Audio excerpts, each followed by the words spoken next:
ونسلم على سيدنا ومولانا محمد رسوله النبي الأمين المكين الحنين الكريم الرؤوف الرحيم. أما بعد، فأعوذ بالله من الشيطان الرجيم. بسم الله الرحمن الرحيم. فاذكروني أذكركم واشكروا لي ولا تكفرون. صدق اللہ مولانا العظیم. محترم مشائخ اعظام، علماء کرام، طلبہ و طالبات، معزز حاضرین اور عزیزان گرامی قدر، اللہ رب العزت کا شکر ہے جس کی توفیق سے ہمیں ماہ رمضان المبارک کی عظیم نعمت اس سال پھر عطا ہوئی. ویسے تو ایمان اور غفلت دو چیزیں ایک دل میں جمع نہیں ہوتی. مومن غافل نہیں ہوتا اور غافل اللہ کی نگاہ میں مومن نہیں رہتا.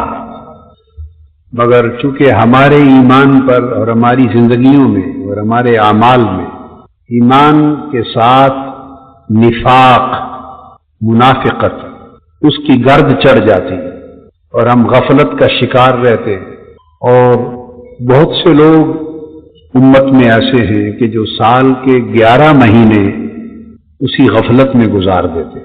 ایسے لوگوں کے لیے بہت خوش نصیبی ہے کہ غفلت کو دور کرنے اور اپنے ایمان کو اجلا نکھرا ہوا کر لینے اور اللہ کی بندگی میں مستعد ہو جانے کا موقع اللہ پاک بار بار ماہ رمضان کی شکل میں عطا فرما دیتا. ماہ رمضان المبارک اللہ کے ذکر کا مہینہ ہے. کیا؟ اللہ کے ذکر کا مہینہ ہے. اور آج میرا جی چاہتا ہے کہ ذکر اور اس کی فضیلت پہ گفتگو کرے.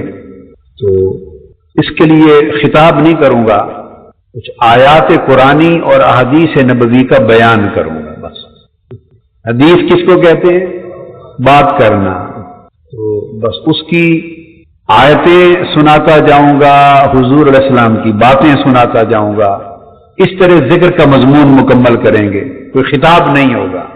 اور چاہتا یہ ہوں کہ ایک ایک چیز سر تاپا ذکر بن کے ذکر کو سنے. سر تاپا ذکر بن کے ذکر کو سنے. اور اللہ پاک نے ایک جگہ ارشاد فرمایا، وَاذْكُرْ رَبَّكَ اذا نسیت. وَاذْكُرْ رَبَّكَ اذا نسیت. اس کا ترجمہ علماء کرام نے، مترجمین نے، عام مفسرین نے جو عام طور پر کیا ہے وہ یہ ہے کہ اپنے رب کو یاد کر جب تو اسے بھول جائے. جب اسے بھول جائے تو اس کا ذکر کر. یہ عام طور پہ ترجمہ کیا گیا ہے. جب بھول جائے تو اس کو یاد کر. میرا ایک الگ ترجمہ ہے. میں اس ترجمے کا احترام کرتا ہوں، علماء نے، بزرگوں نے کیا ہے. مگر میرا جو اپنا ذوق قلبی اور ذوق روحانی ہے وہ اس ترجمے سے مطمئن نہیں ہوتا. اور سبب اس کا یہ ہے کہ اذا نسیت، جب وہ بھول گیا تو یاد کیسے کرے؟ اگر اللہ کو یاد کرتا تو بھولتا کیوں؟ اور بھول گیا ہے تو اب یاد کہاں سے کرے؟ بھولا ہوا ہے. اللہ کا ذکر کر، اللہ کو یاد کر. جب تو بھول جائے اس کو بھول جائے. تو جو ترجمہ، معنی، مفہوم اور مراد اللہ پاک نے مجھے عطا کیا، میری سمجھ میں آیا ہے، تو میں اس کا معنی یوں لیتا ہوں، اذا نسیتا کے معنی کا تعین کرنے کی ضرورت ہے کہ تو جب بھول جائے کس کو. تو میرا ترجمہ یہ ہے، وَاذْكُرْ رَبَّكَ اذا نسیت.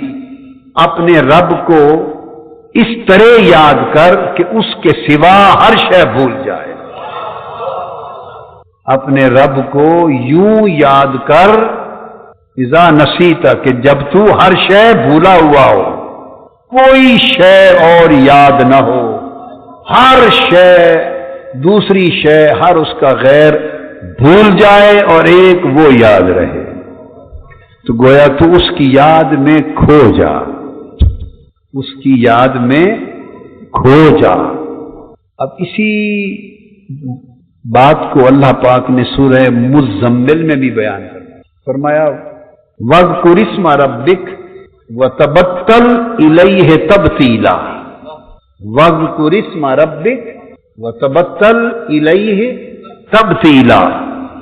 اب اس کا ترجمہ کرتے ہیں لوگ اپنے رب کے نام کا ذکر کر، میں ترجمہ یوں کیا کرتا ہوں اپنے رب کا نام جپ، اپنے رب کا نام جپ، رب کے نام کی تسبیح کر، اپنے رب کے نام کا ذکر کر، اس کے رب کا نام جپ، رب کے نام کی تسبیح کر، وَتَبَتَّلْ إِلَيْهِ تَبْتِيلًا، اور ہر ایک سے کٹ کر اسی کا ہو جا۔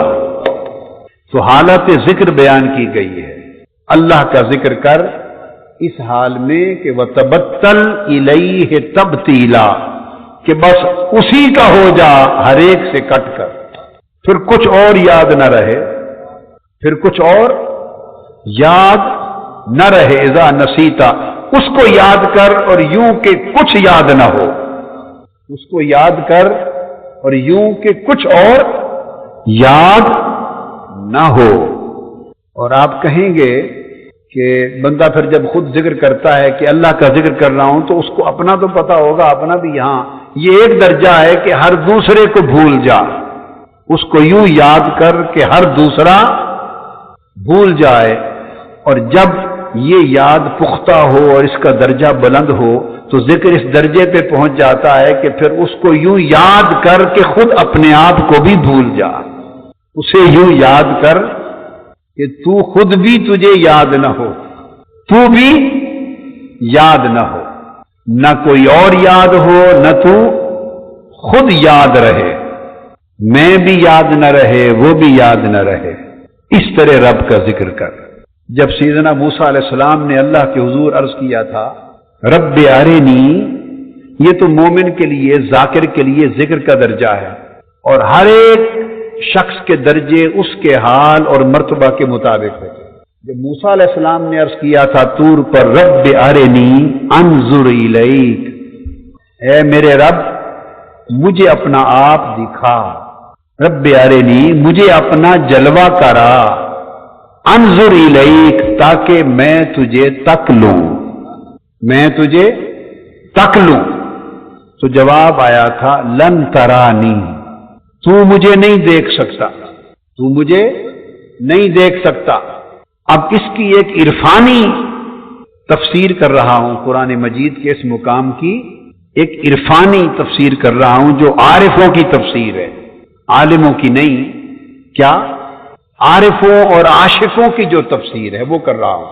اللہ پاک نے یہ نہیں فرمایا کہ مجھے دیکھا نہیں جا سکتا، اگر اللہ کو دیکھا ہی نہ جا سکتا ہوتا تو اللہ کا پیغمبر سوال ہی نہ کرتا۔ اگر اللہ کو نہیں دیکھا جا سکتا تو اس کا علم پیغمبر سے زیادہ بھی کسی اور کو ہو سکتا ہے؟ سب سے پہلے تو یہ بات پیغمبر ہی کو معلوم ہونی چاہیے تھی کہ اللہ کو دیکھا ہی نہیں جا سکتا، تو جسے دیکھا ہی نہیں جا سکتا تو پیغمبر جانتے ہوئے اس سے کہے کہ مجھے اپنا آپ دکھا، یہ نہیں ہو سکتا۔ تو ان کا سوال خود اس بات کا جواب ہے کہ دیکھا تو جا سکتا ہے، اس لیے تو عرض کیا پیغمبر ہو کر مولا اپنا جلوہ کرا، انظر الیک تاکہ تجھے دیکھ سکوں، تجھے تک لوں۔ تو دیکھا تو جا سکتا تھا، اور اللہ پاک نے جواب میں بھی یہ نہیں فرمایا کہ کیسے بات کرتے ہو موسیٰ، مجھے کون دیکھ سکتا ہے، مجھے تو دیکھا ہی نہیں جا سکتا، کیسی بات کر دی ہے۔ اللہ پاک نے یہ بھی نہیں فرمایا، بلکہ کیا فرمایا لن ترانی، اے موسیٰ تو مجھے نہیں دیکھ سکتا۔ جواب بتا رہا ہے کہ دیکھا تو جا سکتا ہے پر تو مجھے نہیں دیکھ سکتا۔ اب تو مجھے نہیں دیکھ سکتا، یہ جو نقطہ ہے اس پر عاشقوں اور عارفوں کی بات کرتا ہوں۔ تو نہیں دیکھ سکتا، اس پر عاشقوں اور عارفوں کی بات کرتا ہوں۔ اور ہم بھی بھائی نہ عاشقوں میں سے، نہ عارفوں میں سے، اندھوں میں سے، نابینوں میں سے، دنیا کے کتوں میں سے، بس سن سنا کے پڑھ پڑھا کے ایسے بیان کر دیتے ہیں، اور سنا اس لیے دیتے ہیں کہ شاید سناتے سناتے کبھی ہمیں بھی سمجھ آ جائے گی، اپنا لالچ کرتے ہیں، اور ہمیں تو کچھ پتہ نہیں اس کے سوا۔ تو عاشقوں اور عارفوں کی بات بتاتا ہوں کہ اللہ پاک نے فرمایا موسیٰ تو مجھے ہرگز نہیں دیکھ سکتا. کیوں؟ اس لیے کہ مجھے دیکھنے کی شرط یہ ہے کہ اپنے ہونے کی خبر نہ رہے. مجھے دیکھنے کی اولی شرط یہ ہے کہ دیکھنے والے کو اپنے ہونے کی خبر نہ رہے، اسے ناظر کی خبر نہ رہے، منظور کی خبر ہو. اسے یہ خبر نہ ہو کہ میں دیکھنا چاہتا ہوں اور میں تجھے دیکھ لوں. جب تک میں برقرار ہے مجھے دیکھا نہیں جا سکتا. مجھے دیکھنے کے لیے میں کو مجھے میں گم کرنا ہوگا. میں کو مجھے میں گم کرنا ہوگا. اور یہ جو تیری اپنی شناخت ہے، تیری اپنی معرفت ہے، اسے میری معرفت میں گم کرنا ہوگا. یہ جو تیرا وجود ہے اسے میرے شعور میں گم کرنا ہوگا. یہ جو تجھے اپنے ہونے کا خیال ہے یہ میرے دھیان میں گم کرنا ہوگا. اور یہ جو تو کہتا ہے رب ارنی مولا مجھے اپنا آپ دکھا، اس مجھے کو مٹانا ہوگا. اور یہ جو تو کہتا ہے انظر الیک کہ میں تجھے دیکھ لوں، اس وقت دیکھے گا جب صرف تجھے ہی تجھے رہ جائے اور میں نہ رہے.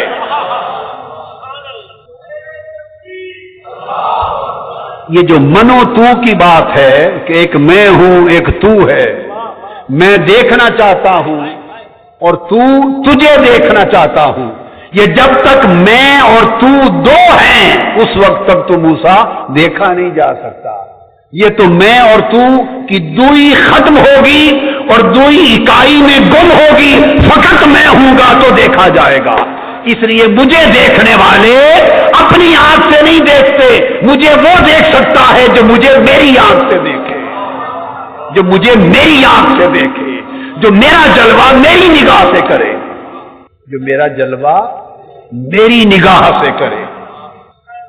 تو موسیٰ تو نے چونکہ کہا ہے کہ میں تجھے دیکھنا چاہتا ہوں، اس لیے جب تک تیری میں مجھ میں فنا نہ ہو جائے اس وقت تک جلوہ آشکار نہیں ہوگا. اور جب حضور علیہ السلام کے بارے میں اللہ نے فرمایا معراج کی شب کے ما زاغ البصر وما طغى ما کذب الفؤاد ما رأى، اور دل نے نہیں جھٹلایا جو کچھ آنکھوں نے دیکھا، اور دیکھا اس طرح کہ نہ آنکھ جھپکی نہ بھٹکی. تو یہ جو اللہ نے حضور کے دیکھنے کی تصدیق کی اس حکم کی روشنی میں پتہ چلتا ہے کہ معراج کی شب کعبہ قوسین او ادنا کے مقام پر جب مصطفیٰ خدا کو دیکھ رہے تھے تو مصطفیٰ کی نگاہ سے نہیں دیکھ رہے تھے، خدا کا جلوہ مصطفیٰ خدا کی آنکھ سے کر رہا تھا.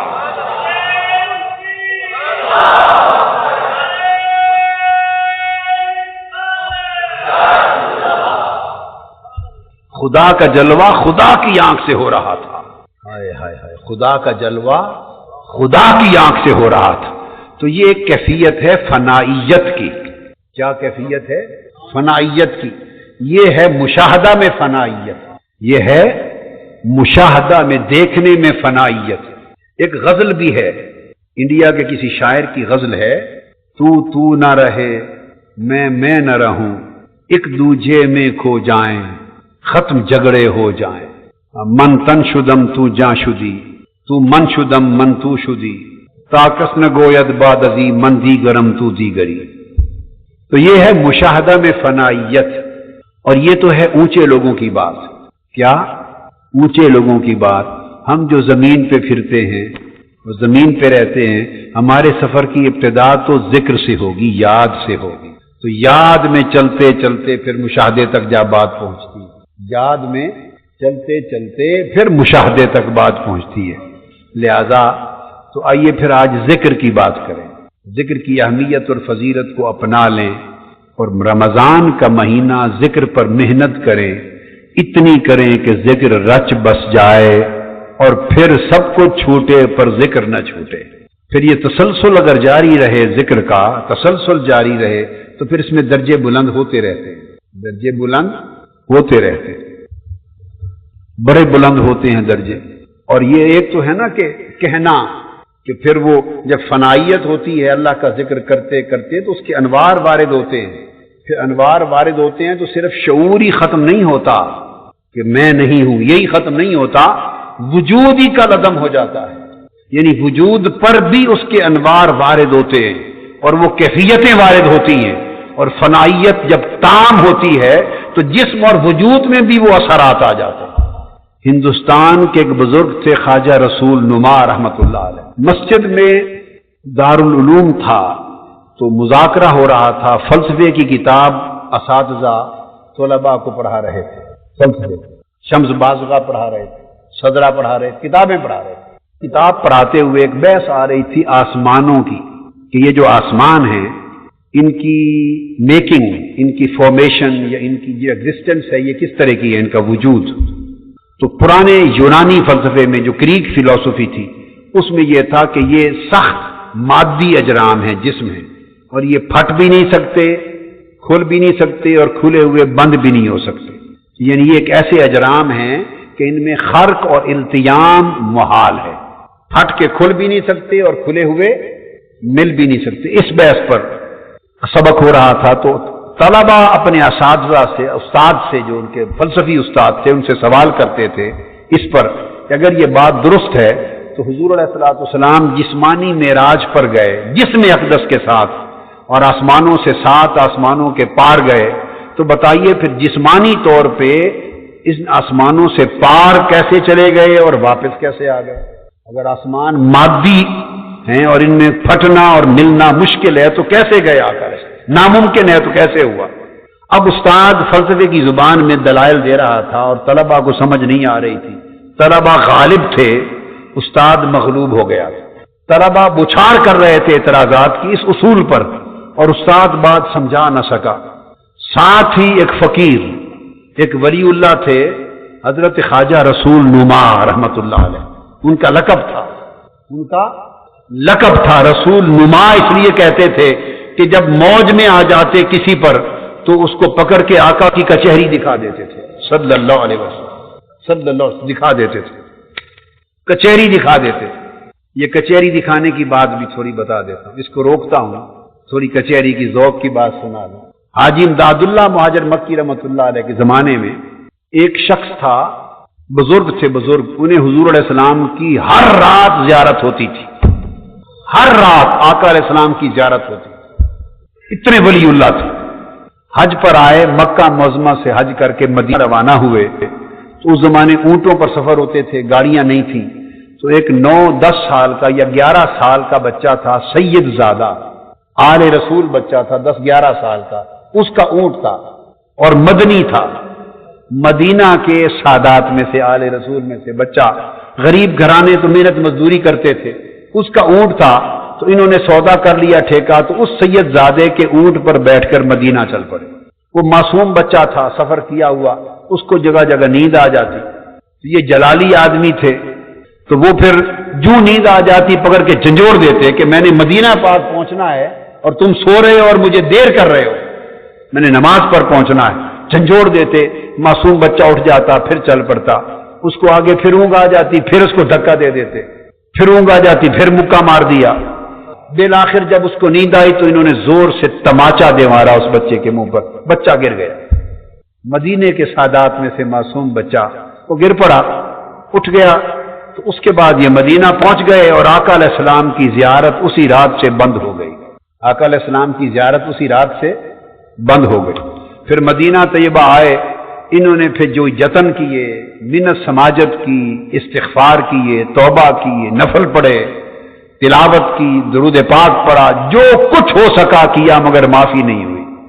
جتنے اولیاء کی خبر ملی ان کی بارگاہ میں گئے، جتنے اہل اللہ کی بارگاہ میں گئے، ہر ایک نے سفارش کی، درخواست کی آقا کی بارگاہ میں، مگر زیارت بحال نہیں ہوئی۔ معافیوں کی حد کر دی، زیارت نہیں بحال ہوئی۔ رو رو کے ان کی بری حالت، کھانا پینا چھوٹ گیا، سونا چھوٹ گیا، کئی دن گزر گئے، ہزاروں قطار روتے ہی رہتے اور زمین بھیگتی رہتی، جو کچھ ہو سکا معافی نہیں ملی۔ اس وقت کسی نے بتایا کہ ایک مجذوبہ مائی رہتی ہے، ایک مائی مجذوبہ خاتون ہیں، تو باب السلام کے سامنے پرانے زمانے میں شار عینیہ ہوتی تھی، مسجد نبوی میں، اور وہ شارع عینیہ باب السلام کے آگے پرانے مدینہ پاک کی سبزی منڈی کو جاتی تھی۔ میں نے وہ سبزی منڈی، شارع عینیہ، وہ سب علاقے اس زمانے میں دیکھے ہوئے ہیں، اور میں وہاں گھومتا رہتا تھا 63 میں جب گیا تھا۔ تو وہ ایک خاتون آتی تھی وہاں سے، اور پچھلی رات وہ آقا کے گنبد کی زیارت کے لیے باب السلام تک آتی، پھر چلی جاتی، اور ساری رات وہ اس طرح الٹے پاؤں پھر کے حضور کے گنبد کے دیدار کا وظیفہ کرتی تھی۔ مجذوبہ کچہری کی حاضری والی بڑی کامل ولی اللہ تھی۔ کسی بزرگ کے پاس گئے، انہوں نے کہا کہ سب اہل مدینہ اولیاء ناکام ہو گئے، اب صرف مائی صاحبہ ہیں، ان کے پاس جاؤ۔ مائی صاحبہ کے قدموں میں جا کے گر پڑے، روتے رہے روتے رہے روتے رہے، بڑی دیر خیال نہیں کیا، پھر وہ عجیب کیفیت میں آ گئیں اور اس سے پوچھا کیا وجہ ہے، کیوں روتا ہے؟ تو پھر عرض کیا کہ میری حاضری بند ہو گئی، حضور ناراض ہو گئے، یہ گستاخی ہو گئی تھی۔ معافی مانگی انہوں نے، پھر ساری داستان سنائی۔ جب معافی کی صورت ہو گئی، اذن ہو گیا تھا، اس کے بازو پکڑا، اس فقیر کا بازو پکڑا، فرمایا شف ھذا رسول اللہ صلی اللہ علیہ وسلم، آنکھیں کھولو دیکھو یہ محمد رسول اللہ ہے، اور بیداری کے عالم میں حضور کی کچہری میں پہنچا دی، اور کہا اب یہاں حاضر ہو کے ہاتھ باندھ کے معافی مانگ لو۔ تو آقا علیہ السلام کی بارگاہ سے آ گئے۔ تو کچھ وہ ہوتے ہیں جو حضور کی کچہری میں پہنچا دیتے ہیں، پکڑ کے دکھا دیتے ہیں، اور کچھ وہ ہیں عمر پر ترستے رہتے ہیں، اور کچھ وہ ہیں جو سمجھتے ہی نہیں ہیں ان باتوں کو، اپنا اپنا نصیب ہے۔ تو وہ خواجہ رسول نما جس پر فیض کرتے اور موج میں آتے تو حضور کی کچہری دکھا دیتے تھے۔ تو وہ اس مجلس میں بیٹھے تھے، اساتذہ اور طلباء کا اور استاد کا تکرار سن رہے تھے کہ وہ کہتے ہیں کہ جسمانی طور پر آقا آسمانوں سے پار کیسے چلے گئے اور واپس کیسے آئے، استاد صاحب کو جواب نہیں آ رہا۔ تو خواجہ رسول نما جلال میں آ گئے۔ کیا؟ میں نے کہا کہ ذکر ایک ایسی چیز ہے، ذاکر ہمہ ذکر و ذکر مذکور شبد، اگر ذکر کرتے رہیں اور ذکر میں فنا ہوتے رہیں اور ذکر میں ہر غیر کو بھول جائیں، اور بھولتے بھولتے بھولتے ذکر میں محویت ہوتی ہے، محویت بڑھتے بڑھتے انہماک بنتا ہے، انہماک بڑھتے بڑھتے استغراق بنتا ہے، بندہ محو ہوتا ہے، پھر منہمک ہوتا ہے، انہماک سے بڑھ کے اس میں غرق ہوتا ہے، اور ذکر کے سمندر میں غوطہ زن ہوتا ہے، ذکر کی موجوں میں غرق ہوتا ہے، اس کے اوپر بھی ذکر کی موجیں ہوتی ہیں، نیچے بھی ذکر کا سمندر ہوتا ہے، دائیں بائیں ذکر کا پانی ہوتا ہے، اور مچھلیوں کی طرح ذکر خدا ذکر مصطفیٰ میں ذاکر تیرتا پھرتا ہے۔ جب مستغرق ہوتا ہے ذکر میں تو ذکر کی لہریں اپنی کیفیتیں اس کے جسم پر وارد کرتی ہیں، اور پھر بڑھتے بڑھتے استغراق سے آگے نوبت آتی ہے کہ استہلاک ہو جاتا ہے، وہ ہلاک ہو جاتا ہے، فنا ہو جاتا ہے ذکر میں۔ جب فنائیت شروع ہوتی ہے تو پھر غیر خدا ہر ایک کو بھول جاتا ہے، وہ رہتا ہے دنیا میں، اللہ کا ذکر یوں کرتا ہے کہ جس دنیا میں رہتا ہے گویا وہ دنیا نظر نہیں آتی، دنیا کا وجود، دنیا کا شعور، پہلے دنیا کی طلب، دنیا کا حرص، دنیا کا لالچ، دنیا کی تمنا، یہ اس کے دل سے محو ہوتی ہے، مٹا دیتا ہے، تمنا مٹاتا ہے، مٹاتے مٹاتے پھر وجود مٹا دیتا ہے، پھر وجود نظر نہیں آتا، سوائے اللہ کے ذکر کے دنیا کی کوئی شے نہیں دیکھتا۔ جب دنیا محو ہو جائے، مٹ جائے، تو پھر فنائیت اس کے اپنے وجود پہ وارد ہوتی ہے، پھر رفتہ رفتہ اپنا دھیان چھوڑنے لگتا ہے، اپنا چوک و چوبند رہنا چھوڑنے لگتا ہے، بناؤ سنگار چھوڑنے لگتا ہے، ساری باتیں چھوڑتا چھوڑتا پھر وہ وقت آتا ہے کہ اپنے وجود سے صرف نظر کر لیتا ہے، پھر اپنا وجود ہی بھول جاتا ہے، یہ بھی خیال نہیں رہتا کہ وجود میرا ہے یہ نہیں، تو وجود خیال سے ختم ہو جاتا ہے، وجود خیال سے ختم ہو جاتا ہے، پھر فنائیت ذکر الہی کی وارد ہوتی ہے، تو خیال سے ختم تو ہو گیا تھا، اب اثرات سے بھی ختم ہو جاتا ہے، اثرات سے بھی ختم ہو جاتا ہے، وجود اثرات سے ختم ہو جاتا ہے، اور پھر وہ کیفیت بھی بازوں پر آتی ہے جب فنائے تام کے بعد مقام بقا پہ پہنچتے ہیں تو وجود اپنی ذات سے بھی فنا ہو جاتا ہے، وہ پھر کیفیات وجود پر طاری ہوتی ہے۔ تو خواجہ رسول نما رحمت اللہ علیہ کو جلال آ گیا، تو فرمایا استاد سے پوچھا بچے کیا کہتے ہیں؟ کہنے لگے حضرت یہ کہتے ہیں حضور جسمانی طور پر آسمانوں کے پار کیسے چلے گئے،